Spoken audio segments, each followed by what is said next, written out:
Hello, everyone. Uh, Pleasure to introduce my friend and at some level the mentor and colleague, Antony Xavier, who is the CEO of SimpleSolve Inc. And SimpleSolve is a pioneer and premier insurance products company based out of New Jersey. So, hello, Antony. How are you? Pretty good. Thank you, Ringo. How are you? Great, and thank you so much. And as I had shared with you, uh, I have started this group called the Enterprise Entrepreneurship and Leadership Forum, which is really a platform where I would like leaders, entrepreneurs, entrepreneurial leaders to come together, share thoughts, ideas, and hopefully, who knows, there might be some nuggets which might be relevant to some of us. So I would love you to share your experiences, your thoughts on a few of these areas. So without further ado, I would love you to give us a little bit of a background about yourself and where how you got here and how you ended up being an entrepreneur and so on. Well, first of all, thank you, and a pleasure and honored to be on this forum. Again, as Ringo said, I'm Antony Xavier. I'm originally from India, as you can tell. The south of India. I spent 36 years of my life in India before I migrated to the US in 93. And again, I have been talking about entrepreneurship in general. It was something. It was a bug that was always in me, nagging me, and I actually became an entrepreneur even when I was in India.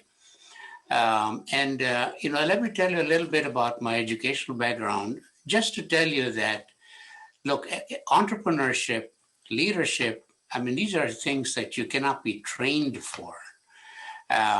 People can tell you the do's and the don'ts, but then it has to be in you to be an entrepreneur, and it has to be in you to be a leader. Again, leadership is something you can be mentored into, but the entrepreneur part, takes the guts to take the risk. So anyway, in that context, by education, what sorry, I take let me tell you what I do today. I'm the primary architect of an enterprise system that is used by insurance companies to run their entire business, policy administration, claims, billing, things of that nature, which is basically all technology. So I deal with technology, I deal with, software design, software products, and things of that nature. But what's my education? My undergrad was in economics. But then after economics, I just did not want to get into any job. I was, still looking for what do I want to do. So I continued. I went on an adventure, in fact, gathering, collecting degrees. So after my graduation in economics, I went and joined law college, thinking that maybe I want to be a lawyer. But even when I was in college, I knew I did not want to be a lawyer. But since I started it, I thought I will finish. This is, not meant to be derogatory to any of the lawyers, but Yeah, you don't want that. personally, right. But personally, I found that you have to leave your conscience at home when you go to work, because the way the legal system works is not the way the moral standards work. So what do? So it was a 3-year course. So parallelly, I decided to do a few other things. I went and trained to be a pilot. So I got my pilot's license. Then I did my MBA. And then, even, simple things like I went and did a secretarial course, learning how to do typing in shorthand. And then in the end, I also did a So you just 6-month. left out deep sea diving and maybe, something like that, right? Deep sea diving and probably astrology, maybe. Right, just a few other things. And I also did a 6-month program in computers, Okay. computer programming and systems analysis. And, to blow my trumpet a little bit, so I did a 3-year economics degree, a 3-year law degree, a 2-year MBA, 1 year of flying lessons, and 6 months in computers. I was done, and I started working when I was 22. Whoa! All of this before Meaning 22? Wow. all this by 22. By 22, I started working. But anyway, so look at my educational background and look at what I finally chose. I got into computers. I worked for about 3 years or 4 years. But then and again, in the 70s, very few people had heard about computers. Very few people used computers. I know. It was a new profession, and so that's what I wanted to do. Something different, which is why I went on this quest to searching for what I wanted to do, and this is what it was. So I worked for, again, as I said, for a few years, and then I started my own company in 1988. What I basically did was I created an accounting software, and I offered it as a service. I had a PC. Wow. And then I used to go to different companies and offer a package.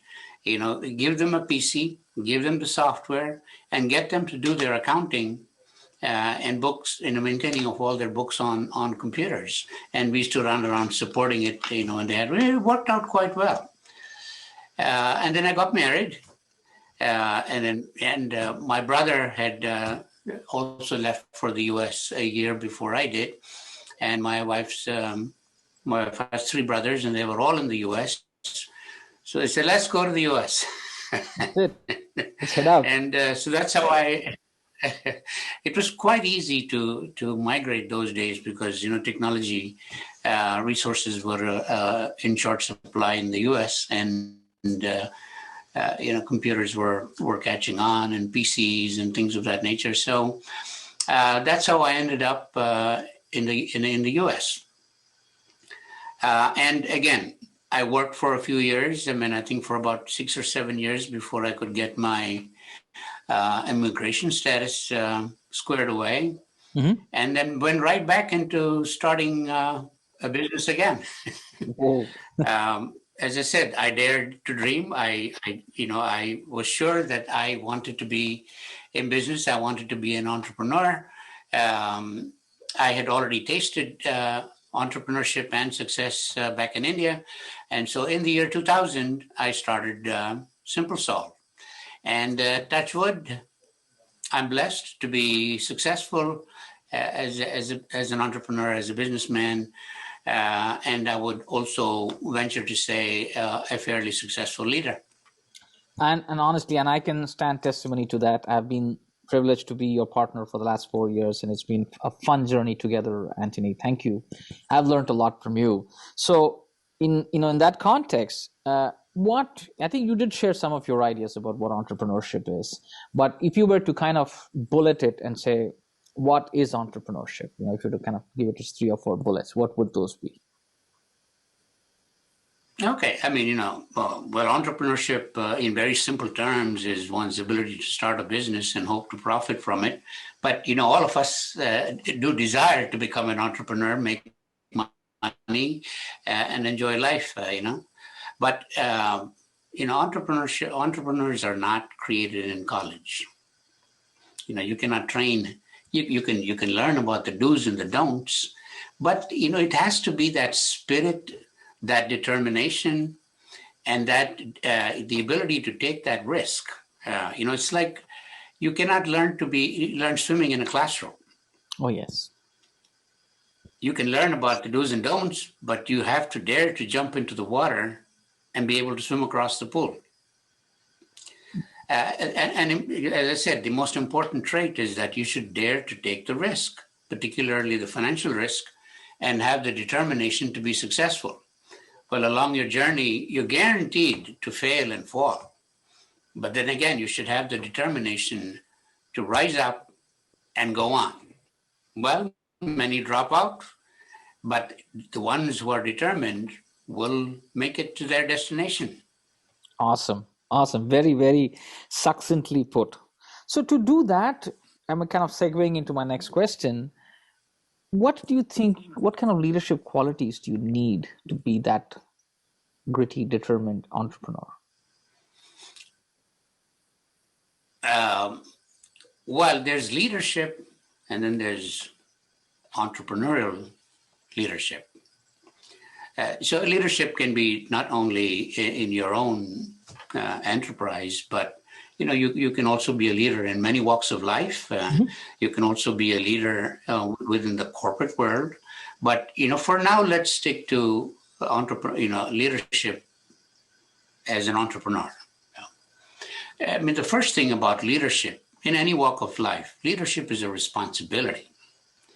It has little to do with authority. Yes, you do have the authority, but leadership is not about exercising your authority. Leadership is about motivating your team, recognizing the strengths of the members of your team, and guiding them to all work towards a common destination, common goal. So that, as a leader, it's important that you're there for them when they need you. Mm-hmm. So I think driving everybody to achieve success is not leadership. All of you, very happily walking towards that destination is when you have become a good leader. Awesome. Very, very beautifully put. Yes, I agree with that. I agree. And I think, I keep joking, like, when I play cricket a little bit. I used to play cricket. I used to keep joking. I never wanted to be the captain. And I always try to avoid being the captain because that's the most thankless job. Everybody sees them lifting the cup, but things go wrong. He's the first guy to get his, he's the one bearing the brunt of anything that goes wrong. And things go wrong more than they go right, I believe, in life. That is true. And see, the thing as an entrepreneur and a leader, well, what you said about a leader is absolutely right, in the sense that when things go wrong, everyone blames it on the leader. And as a leader, you should be prepared to take that responsibility and not throw the blame back.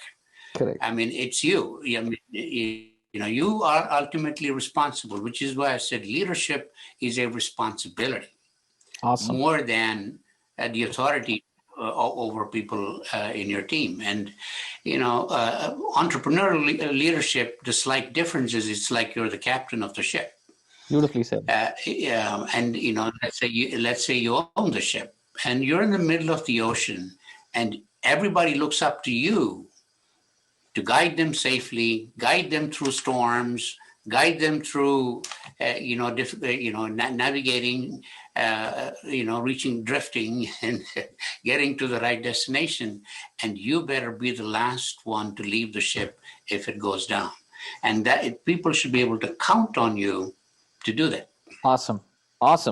So I think I think you put it very, very, really crisp. And I hope, people who are watching this get some nuggets of, positive information for themselves as they navigate their journey as entrepreneurs and as entrepreneurial leaders. The last question I had for you, Antony, is you kind of mentioned it possibly, but what are the top challenges one has as an entrepreneur? And the reason I'm asking this is not it's not the standard one. I want to hear it from you because you're a practicing entrepreneur.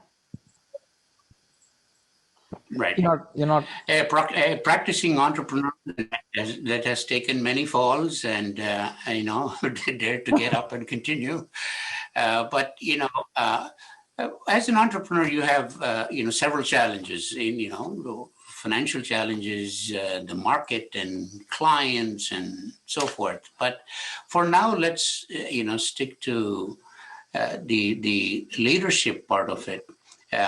See, as an entrepreneur, you spend a lot of time with your employees, training them to get you I mean, in terms of your products and services and things like that, your success in a business is not just you alone. I mean, your employees have just as much as of a role to play in your success.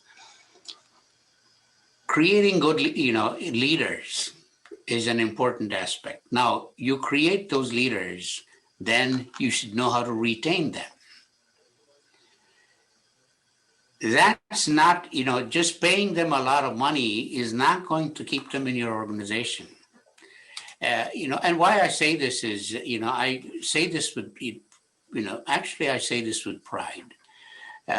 My core team of about 12 people have been with me for over 15 years. Wow. And you know how the technology industry has grown, and especially in India and even here, finding a job in the world of technology is so easy. And the way it works is, you're desperately looking for, and I deal with cutting edge technology, and my people can easily get a job whenever they want to. And the way the recruiters work is this. Okay, I mean, they, from your resume, they find your experience, and then they say, okay, show me your last paycheck. I will double it. Okay. I mean, the kind of jumps that you get when you switch jobs is phenomenal. I mean, I know any one of these 10 or 12 people that I'm talking about can easily double their salary if they leave me. So they are your proverbial apostles, I guess. Symbolically, they are 12. I mean, absolutely. I mean, and what that takes is number one, there's this term called empathy. Treat them as family, understand what their needs are, and make sure you meet those needs. So it's, they're not always after money. I mean, there are a lot of other things in life that they that keep them happy. So, I treat all of them pretty much as family. But then they share the same vision that I do of where we're going to take this company, what we're going to do with this company. So they enjoy what they do. They enjoy, a company and its employees. I mean, you've done a good job when your employees love to come to work on a Monday morning. Absolutely. I love that statement. I like to say that. I love my Mondays. Right? So, they all look forward to coming to work.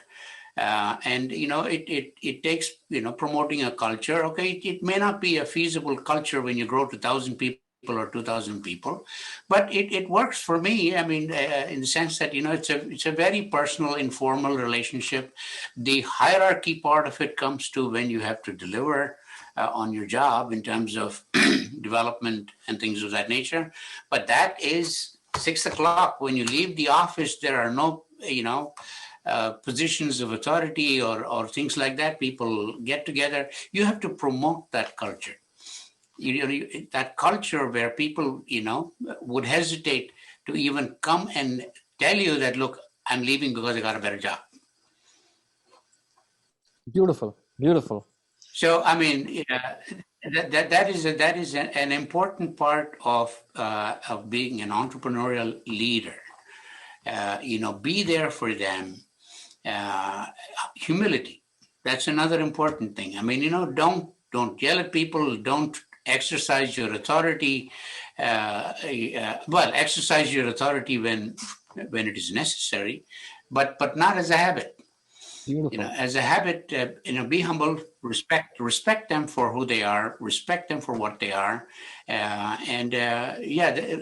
Retention is, I think, the biggest problem. When you see, a good leader creates leaders. So but what then, I'm hearing, make sure you're able to benefit from the leaders whom you have created. A good leader learns to create a leader who can replace himself. Awesome. Or herself. Awesome. Beautifully said. And I think, so what you're telling me, one of the challenges, notwithstanding the usual financial and markets and all of that, is that how do you create a culture of growth and a very a conducive culture and environment, and how that in turn retains your talent, and the talent eventually grows. Because if you said in 15 years you have retained your 12 apostles, as I call them, easy to remember. So Right. technology has Yeah, they are my apostles.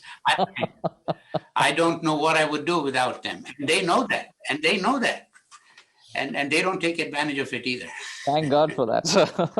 So I think that what you're telling is, if you're an entrepreneur and you're a budding entrepreneur, or even you're another entrepreneur, is that ability to lead, retain, motivate, and create an environment where they feel involved and they feel invested beyond just monetary reasons for being invested in the organization. You have summarized it beautifully in one sentence, and I took many to say the same thing. No, because I was listening while you were talking. It's tougher to do that.